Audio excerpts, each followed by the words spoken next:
Occurred at Hartsfield-Jackson International Airport today. First and most importantly, I want to express my sincere apologies to the thousands of passengers whose day has been disrupted in this manner.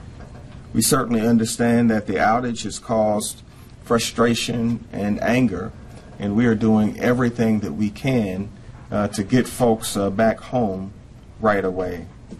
I want you to know that me and my team have been working diligently with our partners at Georgia Power and other agencies to get the airport back up and running. Our top priority has been safety and security throughout this event, and we're currently conducting a security sweep at Hartsfield-Jackson Airport at this time. There is no evidence to suggest that the fire was caused deliberately. Even so, we're taking this matter extremely seriously and making sure that after this fire event occurred, that the airport is safe and secure to begin operating. So here is what we know right now. On the campus today, one of Georgia Power's 3 substations had a fire. There are 2 substations that power Hartsfield-Jackson Airport, and at about 1:06 p.m. a power outage occurred at the airport. Georgia Power Systems noticed this between 12:30 and 12:45. At that time, our fire units were dispatched and arrived on the scene within 4 minutes. Because of the intensity of the heat, it took approximately 1.5 hours to 2 hours to make sure that the fire was adequately contained. And here's something that everybody at home needs to know. Georgia Power's personnel could not access the tunnels until we made sure that the fire, which was an electrical fire, was completely put out. And because of the types of fumes that came through the tunnel as a result of the fire, we had to take some time before the team from Georgia Power could access the tunnels. And so once they were able to access the tunnels, they were able to go in and make an assessment, which really put that activity at around 3 to 4 o'clock today. They then began to immediately make repairs to get the system up and running, and we have Concourse F up at this time. The remainder of the repair work is being done right now, and we fully anticipate that Hartsfield-Jackson Airport will be fully operational by 12 a.m. Tonight. I have Bentina Terry with me. She is the Senior Vice President for the Northwest Region for Georgia Power. I also have the leader of the airport, Roosevelt Council, who have joined me to discuss what is going on the campus. So right now we're just focusing on the comfort of our passengers, because we know that they have had a very, very long and difficult day. I just spoke with Dan Cathy, who owns the Chick-fil-A company, so we're mobilizing meals for the thousands of passengers who've been stranded. I also received a call from Governor Deal, who has sent 24 state troopers to help coordinate passenger traffic for those passengers who wanted to use MARTA to make it back home. The Clayton County Police Department has also mobilized a unit to help us manage the approximately 30,000 people who were impacted by this situation on our campus. The Federal Aviation Administration will retain normal staffing at the air traffic control tower so that once all of our systems are up and operational, we can get everyone back on their planes as quickly as possible. The final step in this process will be making sure that after this fire occurred, that our campus is secure. And we need to make sure, out of an abundance of caution, because we do not know why this fire started, that it is not being used as a tool to get people who typically don't have access to our campus onto our campus. So that is what is going as we speak. Obviously, we will finish that process once we have all of the power restored tonight at Hartsfield-Jackson. With that, I'll ask my colleague, Bentina Terry of Georgia Power, to give you a more detailed explanation as to why the redundant system that we do have did not kick in this instance. So I want to be very clear. There have been a number of comments, and I certainly understand the frustration throughout the day. It said that the busiest passenger airport in the world should certainly have a redundant system. The straight answer to that question is that we absolutely do. But because of the intensity of the fire, the switch which accesses the redundant system was damaged, which caused a damage to two systems rather than one. The person to speak to that more intelligently is Bentina Terry, and after that you will hear from Roosevelt Council, and then we will take any questions that you have. Bentina. Thank you, Mayor Reed. As Mayor Reed mentioned, today at about 12:38 p.m., Georgia Power noticed a fault on its system, and several of the multiple power sources that feed the airport went down. So we noticed outages on our system. After some time, it was determined that there was a fire on our system in the tunnels where our system is in the underground facilities for the airport. That fire caused multiple faults in our system, and those faults affected the multiple power sources that we have for the airport. The airport, as Mayor Reed stated, has a very redundant system, very robust system. After we were able to determine that there had been a fire, that fire had been extinguished, we were able to isolate that part of our system and work on restoring power to our customers.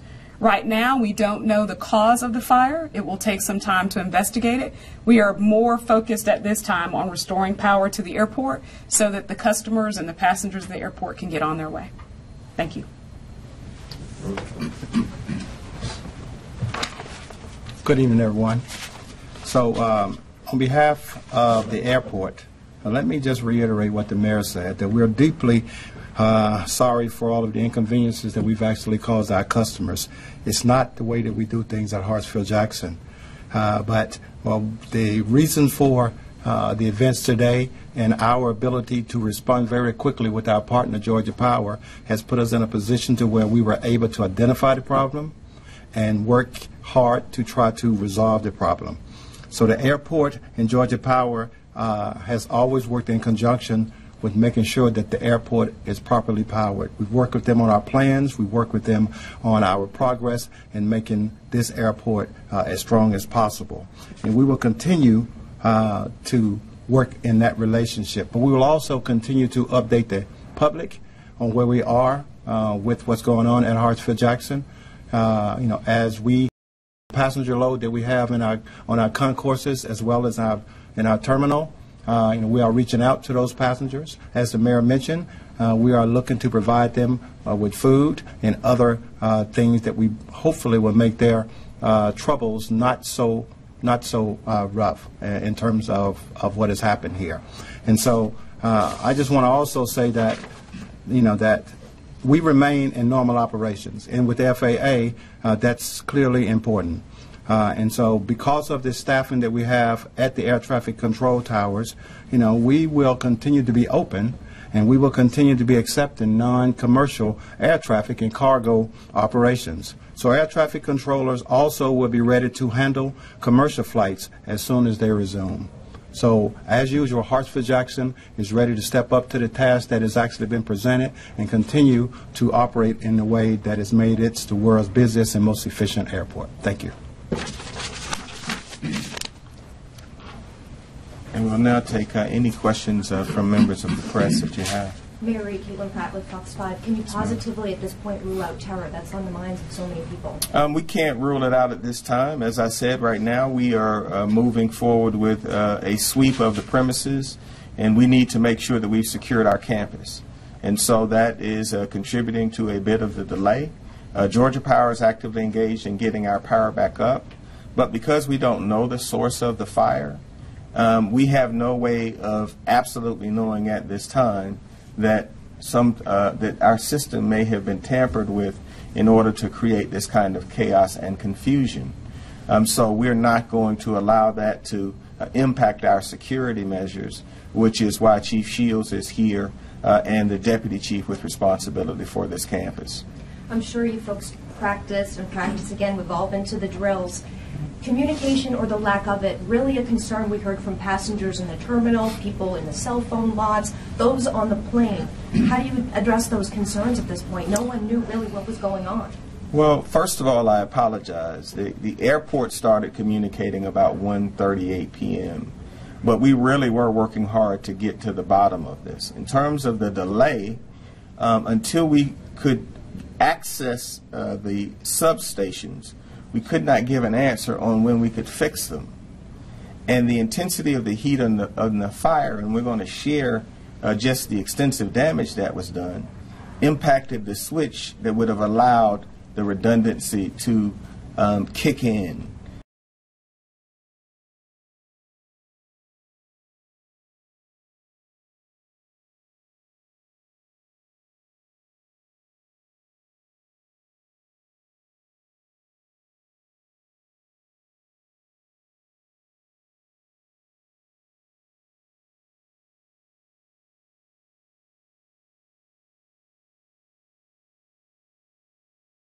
We don't know because we can't access the tunnels.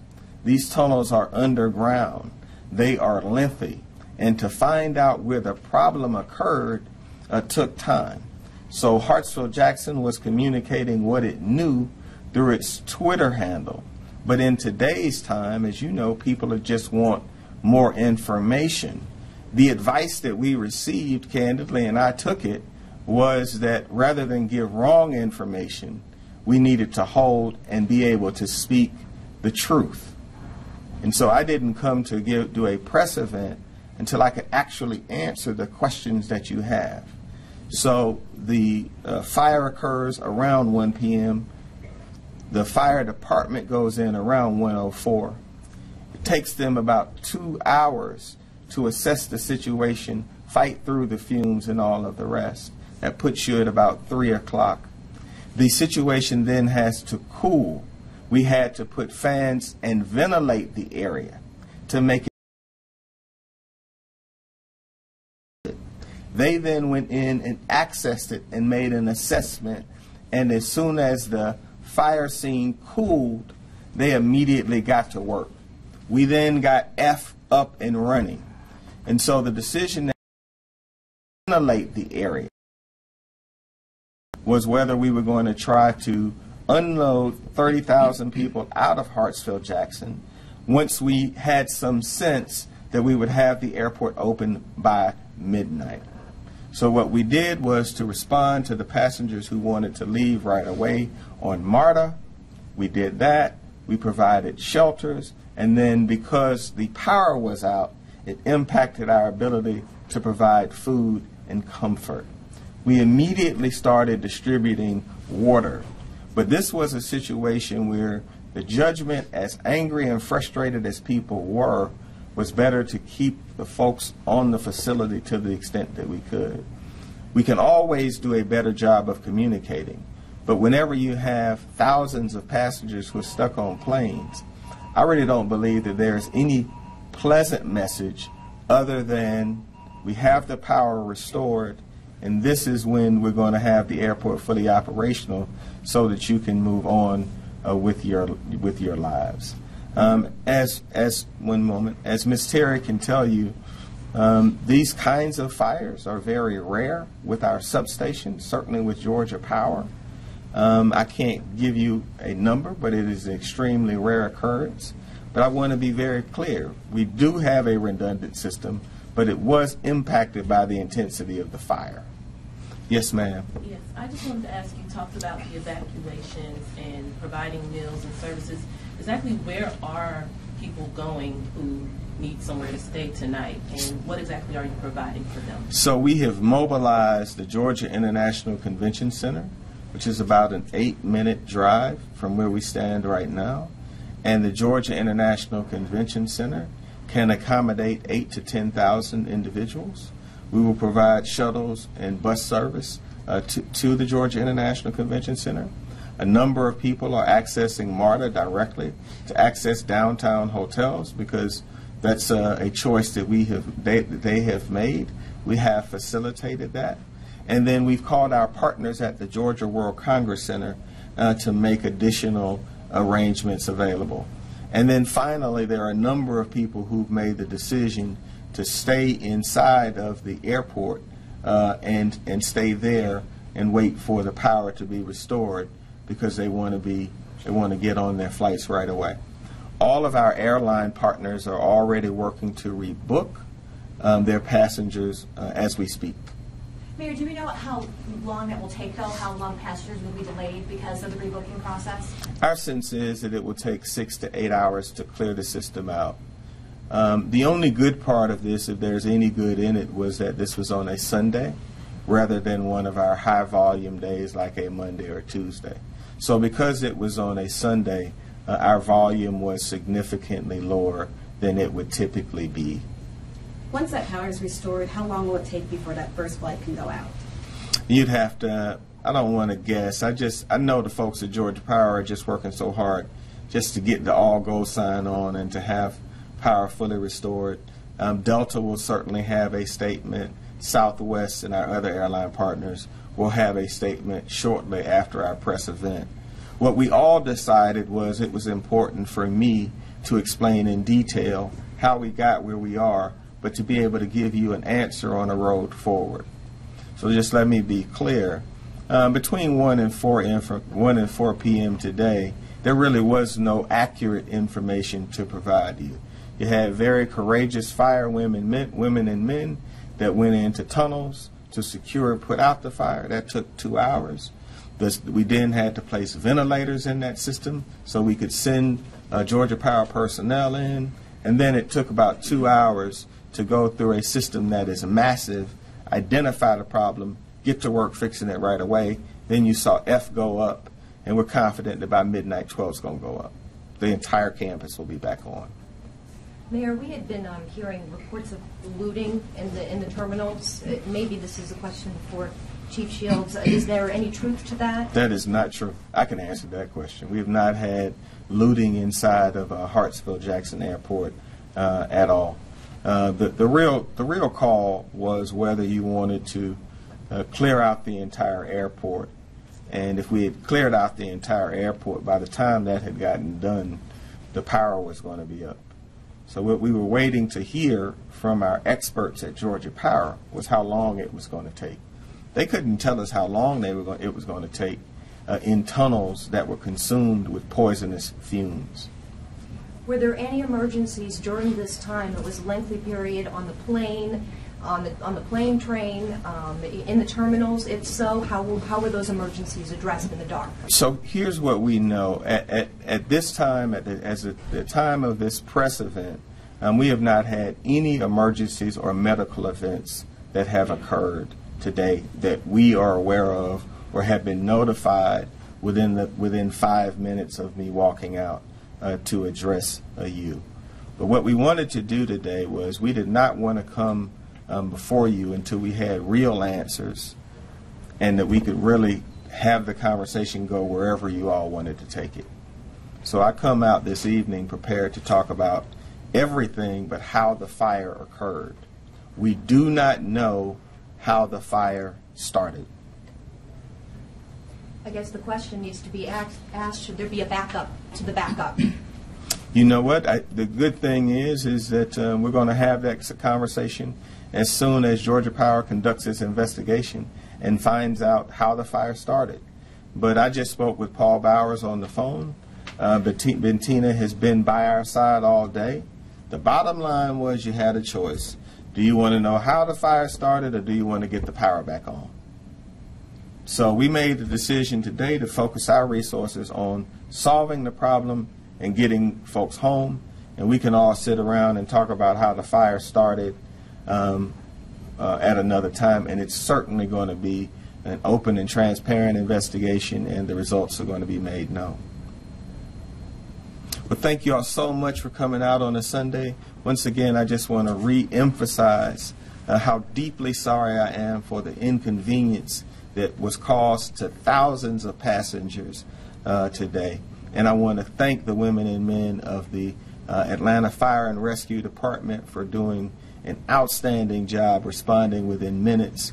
And I want to thank all of the people from Georgia Power who are down there working right now in tunnels under this airport to get our airport up and running and to get people back home with their families and loved ones. Thank you. Thank you, Benita.